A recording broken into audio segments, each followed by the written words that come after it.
नमस्कार, स्वागत है आपका ट्रांसपोर्टेशन इंजीनियरिंग के इस आखिरी लेक्चर में। इस लेक्चर में हम विटामिन के ऊपर में टेस्ट को पढ़ेंगे। तो चलिए शुरू करते हैं।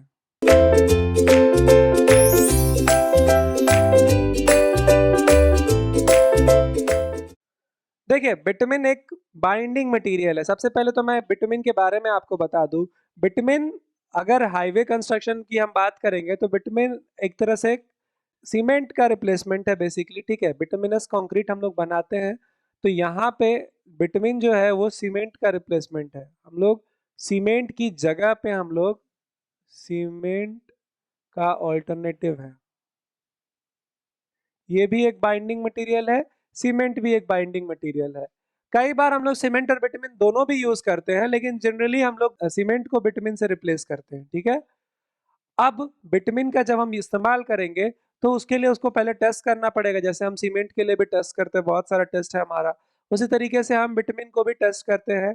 मेजरली उसमें बहुत सारे टेस्ट में penetration test, ductility test, softening point test, viscosity test and flash and fire test, ये सारे टेस्ट आपको करने हैं। ठीक है, तो पेनिट्रेशन टेस्ट का मतलब विटामिन कितना ज्यादा अपने अंदर में किसी चीज को पेनिट्रेट करता है। ठीक है, तो सारे टेस्ट के बारे में हम देखते हैं। चलिए स्टार्ट करते हैं सबसे पहले पेनिट्रेशन टेस्ट से। बेसिकली ये हार्डनेस मेजर करता है। हार्डनेस का मतलब आपको पता ही है ना। तो हार्डनेस मेजर करता है और सॉफ्टनेस मेजर करता है, किसका? विटामिन का। अच्छा, विटामिन जो होगा हमारा, उसमें 1/10 के डिग्री को हम कंसीडर करेंगे। ठीक है, कैसे मेजर करते हैं?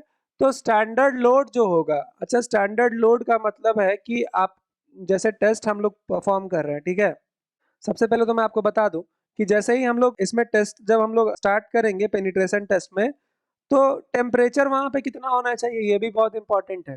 टेम्परेचर जो होना चाहिए वहां पे 25 से 50। ठीक है, इससे ज्यादा नहीं होना चाहिए। 25 से 50 डिग्री सेल्सियस होना चाहिए टेम्परेचर। ठीक है, और जो नीडल होगा, नीडल का असेंबली है जिसमें हमने बोला कि स्टैंडर्ड लोड, ये इसकी लोड होगी 100 ग्राम। ठीक है, 100 ग्राम का एक नीडल होगा जिसको हम 5 सेकेंड तक विटामिन के सरफेस के ऊपर में छोड़ देंगे। वो जितना, इसको अगर 25 डिग्री में हम लोग लेके रखें, ठीक है 25 डिग्री में ही रखें, तो वो जितना पेनिट्रेट करता है वो पेनिट्रेशन हमारा वहां का वैल्यू हो जाएगा। ठीक है, वो जितना पेनिट्रेट करेगा वही पेनिट्रेशन हमारा पेनिट्रेशन वैल्यू हो जाएगा। ठीक है, क्लियर होगा मेरे हिसाब से। और तो कुछ इसमें इंपॉर्टेंट पॉइंट नहीं है। लोड कितना होना चाहिए? 100 ग्राम्स होना चाहिए। टेम्परेचर जनरली हम लोग 25 डिग्री लेते हैं, उसके बाद फिर उसको बढ़ाते रहते हैं। 25 से 50 के बीच का हम लोग को अलग अलग पेनिट्रेशन वैल्यू लेना है। अच्छा, एक और चीज, जनरली हम लोग एक सैंपल को 3 बार पेनिट्रेट कराते हैं। अगर मान लो उसकी रेंज कुछ आ जाएगी, मैंने पहले बार में इतना हुआ था, दूसरे बार में इतना हुआ था, तीसरे बार में इतना हुआ था, तो उसको हम लोग लिखते कैसे हैं? ये सिंबल आपने देखा होगा कहीं पे, अगर नहीं देखा है तो अब आगे दिख सकता है, 180/100। ये क्या है, इसका क्या मतलब है? तो इसका मतलब है कि जो हमने मटेरियल यूज किया है उसकी पेनिट्रेशन रेंज है। रेंज जो है वो 80 से 100 है। पेनिट्रेशन रेंज जो है वो 80 से 100 है, हमने जो मटेरियल यूज किया है उसका। ठीक है, और जितना हॉट क्लाइमेट होगा उतना लोअर पेनिट्रेशन वाला विटामिन हम लोग प्रेफर करेंगे। ठीक है, लोअर पेनिट्रेशन ही प्रेफर करेंगे।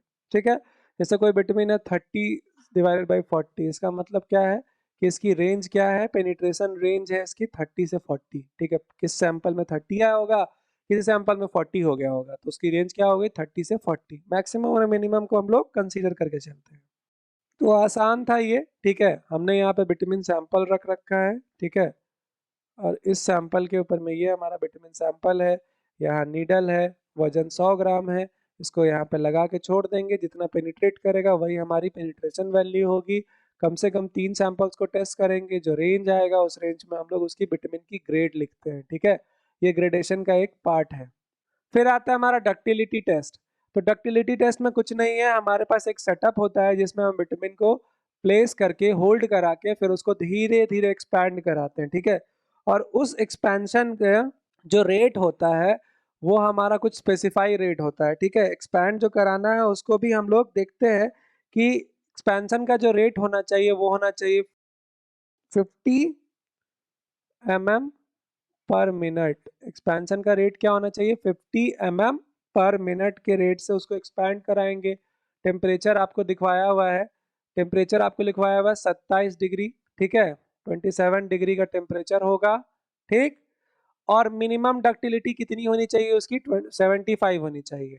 सैंपल जो हम लोग इसमें रखेंगे, जो हमारा वो सैंपल इनिशियली 1 सेंटीमीटर का स्क्वायर होगा, ठीक है, 1 सेंटीमीटर का स्क्वायर होगा। बाद में जब वो एक्सपैंड करेगा तो ऑब्वियसली स्क्वायर तो बचेगा नहीं, पहले स्क्वायर रह सकता है, बाद में तो वो एक रॉड जैसा हो जाएगा, थिन हो जाएगा, ठीक है। तो याद रखिए कि जो हम लोग उसको खींचेंगे, जो हम लोग एक्सपेंशन कराएंगे, उसकी रेट फिक्स होनी चाहिए 50 mm पर मिनट, उससे ज़्यादा उससे कम कुछ भी नहीं, ठीक है। तो इससे हम लोग जनरली ये 80 टू 90 मिनट्स, मतलब काफ़ी धीरे धीरे धीरे करके आपको कराना होता है, ठीक है। तो क्योंकि आपको देख लीजिए 50 mm पर मिनट पे आप करेंगे और ये मिनिमम जो है 75 mm तो जाना ही चाहिए। तो 80-90 मिनट आपको लगभग 85 टू 90 मिनट्स तक इस टेस्ट को करना पड़ेगा, ठीक है। 85 से 95 मिनट्स तक हम लोग इसको करते हैं, ठीक है। तो बात समझ में आ गई। हमारे पास एक सेटअप होगा जिसमें हम विटामिन के सैंपल को प्लेस करेंगे, जिसका साइज होगा 1 सेंटीमीटर स्क्वायर। फिर धीरे धीरे उसको एक्सपैंड कराने की कोशिश करेंगे। वो 50 mm पर मिनट के रेट से एक्सपेंशन होना चाहिए, ठीक है। जिस जगह पे वो क्रैक कर जाएगा, टूट जाएगा, रप्चर हो जाएगा, वहां पे बंद कर देंगे, वो नोट कर लेंगे, ठीक है। ये मिनिमम 75 तो आना ही चाहिए हाईवे के लिए, IRC ने रिकमेंड करा है। फिर है हमारा सॉफ्टनिंग पॉइंट टेस्ट। तो देखिए सॉफ्टनिंग पॉइंट कुछ भी नहीं है। सॉफ्टनिंग पॉइंट के लिए हम लोग, बहुत इंपॉर्टेंट है हमारे पास कि एक ही हम लोग रिंग और बॉल टेस्ट करते हैं, ठीक है। रिंग बॉल टेस्ट होता है हमारा सॉफ्टनिंग पॉइंट का टेस्ट। क्या होता है इसमें? हम लोग एक ब्रास रिंग को, ठीक है, विटामिन के सैंपल से भर देते हैं, ठीक है। और फिर उसके बाद एक स्टील बॉल के ऊपर में प्लेस कर देते हैं, ठीक है। ब्रास रिंग और स्टील बॉल, ठीक है। अब नीचे से टेम्परेचर बढ़ाते हैं। जिस टाइम में वो बॉल नीचे आ जाएगा, ठीक है, जिस टाइम में वो बॉल नीचे आ जाएगा, यहाँ से यहाँ नीचे आ जाएगा, वो टेम्परेचर उसका सॉफ्टनिंग पॉइंट टेम्परेचर होता है, ठीक है। और टेम्परेचर की जो इंक्रीज करने की जो रेट होगी वो 5 डिग्री 1 मिनट में होगी, ठीक है। हर जगह पे आपको याद रखना है, जो भी हमने एक्सपेरिमेंट करा है उसमें अलग अलग स्पेसिफिकेशन थे। जैसे कि हमने जब लोड बढ़ाने की बात करूं, मैं अगर एग्रीगेट की बात करूं, पिछले लेक्चर में हमने देखा था, तो वहां पे भी हमने जब 40 टन लोड लगाया था तो 4 टन पर मिनट से लगाया था, ठीक है। अभी हमने डक्टिलिटी को पढ़ा अगर विटामिन की, तो वहां पे हमने पढ़ा कि जब भी हम लोग एक्सपेंशन कराएंगे तो वो भी कितना कराएंगे? 1 मिनट में 50 mm करा सकते हैं मैक्सिमम, उससे ज्यादा नहीं करा सकते। यहाँ पे भी 5 डिग्री ही इंक्रीज करेंगे। जिस टेम्परेचर पे वो नीचे आके सट जाएगा, ठीक है, वो टेम्परेचर हमारा हो जाएगा softening point temperature. Generally vitamin के जो ग्रेड्स हैं उसमें सॉफ्टनिंग पॉइंट 35 डिग्री से 70 डिग्री के बीच का आता है।